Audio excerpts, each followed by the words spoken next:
विश्व गुरु के नाम पर इस देश के अंदर सिर्फ और सिर्फ हनुमान की पतंग उड़ाई जा सकती है। विश्व गुरु के नाम पर इस देश के अंदर डमरू बजाया जा सकता है। विश्व गुरु के नाम पर एक भी टेक्नोलॉजी, एक भी एम्स जैसे जो इंस्टीट्यूट है उनका उद्घाटन करने नरेंद्र मोदी की फोटो नहीं आती है, वो पतंग उड़ाती होगी, डमरू बजाती होगी। ऐसा विश्व गुरु कभी नहीं बन सकता। मोहन भागवत ने आज ही कहा है कि धर्म के रास्ते देश चलेगा तभी विश्व गुरु बनेगा।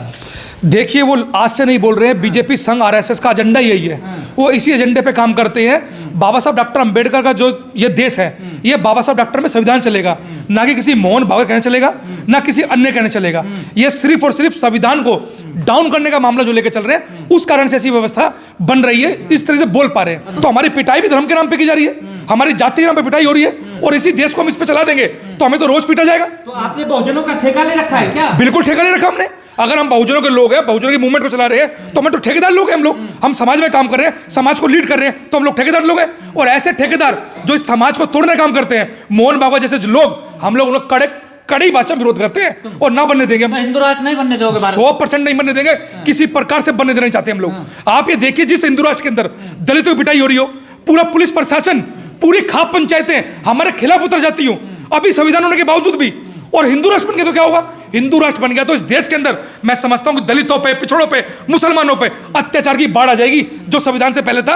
ऐसा संविधान हम लोग कतई बनने नहीं देंगे। मोहन भागवत का ऐलान है कि भारत को हिंदू राष्ट्र बनने से कोई नहीं रोक सकता। मोहन भागवत जी एक बात को समझ लें, तमाम संघ बीजेपी के लोग समझ लें, जब वो हिंदू राष्ट्र की बात करेंगे, इसका मतलब वो हिंदू राष्ट्र की बात कर रहे हैं, इसका मतलब वो ये बोल नहीं पा रहे कि हम लोग इस देश का संविधान खत्म करना चाहते हैं। वो इसलिए हिंदू राष्ट्र का प्रोपेगेंडा पकड़े हुए हैं, क्योंकि वो साफ साफ ये बोल नहीं पा रहे कि हम लोग इस देश से संविधान खत्म करना चाहते हैं। क्योंकि ये मामला संविधान खत्म होगा तभी तो हिंदू राष्ट्र बनेगा। आज वो हिंदू राष्ट्र के नाम पर संविधान को खत्म करने की जो बात कर रहे हैं, ये सिर्फ छुपा हुआ एजेंडा है। इतना डर मोहन भागवत के अंदर है, अगर वो चाहते हैं तो ये बोलना हम संविधान खत्म करेंगे, क्यों नहीं बोल पा रहे? राष्ट्र में पेड़ों को भी न्याय मिलेगा। अरे हिंदू राष्ट्र में कभी न्याय नहीं मिलता। बाबा साहब डॉक्टर अंबेडकर के संविधान की वजह से सुप्रीम कोर्ट के अंदर कुत्तों की गिनती हो रही है, ये संविधान की वजह से हो रही है। अगर धर्म के नाम पर होता तो कुत्ते छोड़ो, यहाँ पर दलितों की, पिछड़ों की पिटाई हो रही होती। हर महिला सीता होगी हिंदू राष्ट्र। अरे हर महिला सीता नहीं चाहिए भाई हिंदू राष्ट्र में, हमें हर महिला सावित्रीबाई फुले चाहिए, हमें जो है ज्योतिबा फुले साहब की जो मिसेज है वो चाहिए इस देश के अंदर, मां रमाबाई चाहिए इस देश के अंदर, हमें सीता नहीं चाहिए। यादवों के देखिए चोटी उखाड़ी, यादवों की अब देखिए हिंदू राष्ट्र के अंदर जो धर्म के नाम पर ओबीसी ठेकेदार बना हुआ है, वहां पर चोटी काटी नहीं है, चोटी उखाड़ी गई है। आप सोचिए, पहले जब चोटी उखड़ी, बाल काटे गए, गंजा किया गया, उनके ऊपर मूत्र विसर्जन किया गया, और अब चोटी उखाड़ ली गई। कहां पर? ये वहां पर उठाड़ी गई जहां पर मोहन यादव खुद जो है यादव सीएम है, वो सिर्फ और सिर्फ गुलाम सीएम है। वो हिंदू के नाम पर वो बन तो गए, जो आरएसएस संघ बीजेपी के कार्यकर्ता के नाम पर सीएम तो बन गए, लेकिन वो अपनी जाति के लोगों को सुरक्षा नहीं दे पा रहे। तो आप ये सोचिए, इस देश के अंदर अगर हिंदू राष्ट्र बनता है तो वहां पर क्या भयावह स्थिति होगी। आप हिंदू नहीं है? बिल्कुल कतई हिंदू नहीं है, ना हिंदू मानते। हम लोग तो चाहते हैं इस देश के अंदर सभी संविधान के दायरे पे शांतिपूर्ण तरीके से रहे। वहां पर दलित कौन, पिछड़ा कौन, मुसलमान कौन, यहाँ पर जाति के नाम पर, धर्म के नाम पर हमें पीटा जा रहा है, मुंह से हमारी पिटाई हो रही है। हमारे रात को इसी हिंदू राष्ट्र के नाम पे जो बात कर रहे हैं, आप ये देखिए संविधान होने के बावजूद राष्ट्रपति बनाया जा रहा है, मंत्री। अरे आप ये देखिए, संविधान होने के बावजूद भी 2 बजे लड़की जलाई जा रही है, हमारे बलात्कार तो किए जा रहे हैं, उनको कौन देखेगा? सिर्फ और सिर्फ हमारे को एक चुनिंदा ऐसा पद दिया जा रहा है जहां प्रधानमंत्री क्यों नहीं भेजा जा रहा, प्रधानमंत्री पद क्यों नहीं बिठाया जा रहा? सारी लड़ाई यहाँ पे आप बिल्कुल लड़ेंगे। हम लोग इस देश को, इस दलितों का हम लोग अगर नेतृत्व कर रहे हैं तो लड़ाई का ठेकेदारी भी हमारी है, और हम लोग लड़ने के लिए कतई तैयार है। हम लोग 14 साल का लड़का है लखनऊ का, सरकार डर गई है वो सवाल। आप सोचिए ना, जिस हिंदू राष्ट्र की आपने भी बात करी कि जो मोहन भागवत जी है, मोहन भागवत जी बोल रहे कि हिंदू राष्ट्र चलने नहीं देंगे। आप ये देखिए, 14 साल के दलित बच्चा, अरे हमारे तो 14 साल का ही बच्चा, वो बालिग भी नहीं है, उससे पूरी सरकार डर जाती है। जहां पर बोला जा रहा है मोदी योगी, और योगी 56 की छाती एक 14 इंच के लड़के डर जाती है। और ऐसे लड़के से अभी तो 14 साल का बोला है, आप सोचिए जो उसके बड़े, हम जैसे जो लोग हैं जो लगातार पूरे देश के अंदर आवाज को उठा रहे हैं, तो सोचिए सरकार अंदर से कितनी डरी हुई है। सरकार पूरी तरह घबराई हुई है, ये सरकार फेल हो चुकी है, और फेल के कारण ये सिर्फ और सिर्फ हिंदुओं की बात कर रही है। तो सवालों से डरती है सरकार, सवालों से डरती है, जब भी तो शिक्षा खत्म कर रही है, जब भी तो स्कूल बंद कर रही है, क्योंकि शिक्षा होगी तो सवाल को जन्म दिया जाएगा। आज शिक्षित है हम लोग तो लगातार सवाल कर रहे हैं और सवाल का जवाब दे रहे हैं। इसलिए 14 साल के बच्चे से जो सरकारें डरती हो, क्या वो हिंदू राष्ट्र बना पाएगी? FIR हो गई उन पे, देखिए एफआईआर, मैं कह रहा हूं एफआईआर भी होगी। वो डराने काम तो कर रहे हैं, लेकिन आप ये सोच के देखिए ना, जिस 14 साल के बच्चे से ये सरकारें डर रही हो, वो हिंदू राष्ट्र बना पाएगी? मैं समझता हूं हिंदू राष्ट्र के नाम पर एक गांव नहीं बन सकता इस देश के अंदर। आप राष्ट्र बनाने की बात कर रहे हैं? और भारत तो धर्म के आधार पे ही चलेगा। बिल्कुल नहीं चलेगा।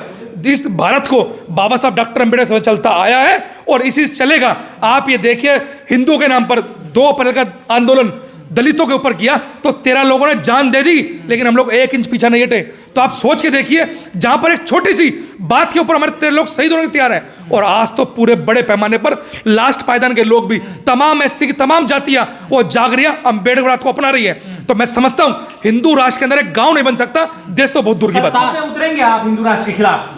हम पहले भी सड़कों पे हैं, आज भी सड़कों पे, कल भी थे और आगे भी रहेंगे। जब जब इस देश के अंदर बाबा साहब डॉक्टर अंबेडकर समय छेड़खानी होगी, हम लोग सड़कों पे रहेंगे। साधु संत कह रहे हैं कि अम्बेडकरवादियों से खतरा है हिंदुओं को। देखिए साधु संत इस देश के लिए खतरा है, साधु संत उल्टा खतरा है। आप ये देखिए, वो साधु संत हिंदुत्व की यात्रा निकालते हैं, जब बीमार होते हैं तो डॉक्टर के पास जाते हैं, और जब उन्हें दलितों का इलाज करना होता है तो पर्चियां निकालते हैं, मंत्र पढ़ते हैं, माला जपते हैं। तो ऐसे लोग दलित और पिछड़े लगातार जाग रहे हैं, और हिंदू राष्ट्र के नाम पर ना इस देश था और ना कभी हो सकता है। कह रहे हैं बाबा साहब ने तो समाज को बांटा है। आप बिल्कुल नहीं बांटा है। बाबा साहब डॉक्टर अंबेडकर ने पूरी तमाम जाति धर्म के लोगों को बांधा है।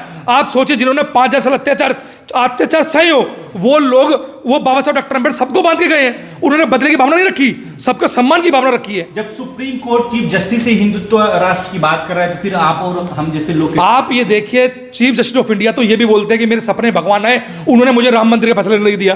तो ऐसे जो हिंदुत्ववादी लोग हैं, ये सिर्फ और सिर्फ उस चंद घृणित मानसिकता के लोग हैं। मैं समझता हूं कि जो संघ और बीजेपी के आइडियोलॉजी को फॉलो करते हैं, वो लोग आते हैं और संघ बीजेपी उन्हें भेजती है और ऐसी भाषा का इस्तेमाल करती है ताकि इस देश के अंदर माहौल बनाया जा सके। चाहे वो माहौल बनाए, चाहे कुछ भी कर ले, लेकिन ना दलित डरता है, ना पिछड़ा डरता है। और लास्ट पायदान के लोग, तमाम दलितों की तमाम जातियां के अंदर अंबेडकरवाद आ रहा है, तो इस देश के अंदर से ब्राह्मणवाद को, मनुवाद को अब खत्म होना तय है। लेकिन ये कहा जा रहा है आप लोगों को बाहर से फंडिंग हो रही है हिंदुओं को कमजोर करने के लिए। आप ये देखिए, चलिए, आप ये सोचिए, देश, राजनीति, आप ये मुझे बताइए, दलितों के कितने जो है यहाँ पर अरबपति हैं, करोड़पति हैं, कितने दलितों के घर बने हुए हैं। अरे जिस देश के अंदर दलित 80 रुपए की रोजमर्रा की जिंदगी पर 80 करोड़ लोग, इस देश के अंदर जो है 5 किलो राशन पर दलित जिंदा है, उसको फंडिंग हो रही है। उसको फंडिंग नहीं हो रही, सिर्फ और सिर्फ फंडिंग के नाम पर लोगों को गुमराह किया जा रहा है ताकि दलितों को तोड़ा जा सके। दलित टूटने वाला चुनाव तो जीत रहे हैं वो, देखिए अभी भी चुनाव में हमेशा मैंने बताया कि चुनाव जो है, आप ये देखिए, बीजेपी का आज बीजेपी चुनाव जीत रहे, पूरा देश खुश नहीं है। बीजेपी के लोग भी जश्न नहीं मना रहे, क्योंकि वो ऊब चुके हैं। उन्हें पता है कि कितनी बार चोरी कर रहे हैं हमारे लोग, कितनी बार षड्यंत्र कर रहे हैं, हम लोग चुनाव जीतते आ रहे हैं। आज वो भी ऊब चुके हैं, वो भी खुद का जश्न नहीं मना पा रहे। और बीजेपी, संघ, आरएसएस अगर इतनी सच्ची है और इतना ही उन्हें लगता है चुनाव जीतने का, उनके अंदर एक मादा पैदा हो चुका है। मैं समझता हूं एक बार बैलेट पेपर से वोटिंग करा ले, दूध का दूध, पानी का पानी हो जाएगा। विश्व गुरु का पहला मंत्र है, जैसे कि लोग कह रहे हैं राम राम राम राम, तो आप इस बात का उच्चारण नहीं करेंगे? नहीं, देखिए, हम आपको बता दें कि विश्व गुरु के नाम पर इस देश के अंदर सिर्फ और सिर्फ हनुमान की पतंग उड़ाई जा सकती है। विश्व गुरु के नाम पर इस देश के अंदर डमरू बजाया जा सकता है। विश्व गुरु के नाम पर एक भी टेक्नोलॉजी, एक भी एम्स जैसे जो इंस्टीट्यूट है, उनका उद्घाटन करने नरेंद्र मोदी की फोटो नहीं आती है, वो पतंग उड़ाती होगी, डमरू बजाती होगी। ऐसा विश्व गुरु कभी नहीं बन सकता। आप राम राम बोलेंगे कि नहीं? नहीं, हम क्यों बोले राम राम? जय श्री राम तो बोलोगे? हम क्यों बोले हैं? हमारा जो मन करेगा वो बोलेंगे। हम जय भीम बोलेंगे, हम जय भीम बोल रहे तो जय भीम बोलेंगे, जय सावित्रीबाई बोले जय सावित्री बोलेंगे, जय फूले बोलेंगे जय फूले बोलेंगे। हम जो मन करेगा वो बोलेंगे। हमें कोई कहने के लिए, कोई सुनने के लिए, हम किसी गुलाम थोड़ा है। घट घट में राम है। अरे घट घट में जिनके राम है वो राम राम करे, जिसके अल्लाह है वो अल्लाह अल्लाह करे। भाई हमारे तो बाबा साहब डॉक्टर अंबेडकर के संविधान ने हमें बोलने का अधिकार दिया, तो हम तो बाबा साहब डॉक्टर संविधान जय बोलेंगे, हम तो राम नहीं बोलेंगे।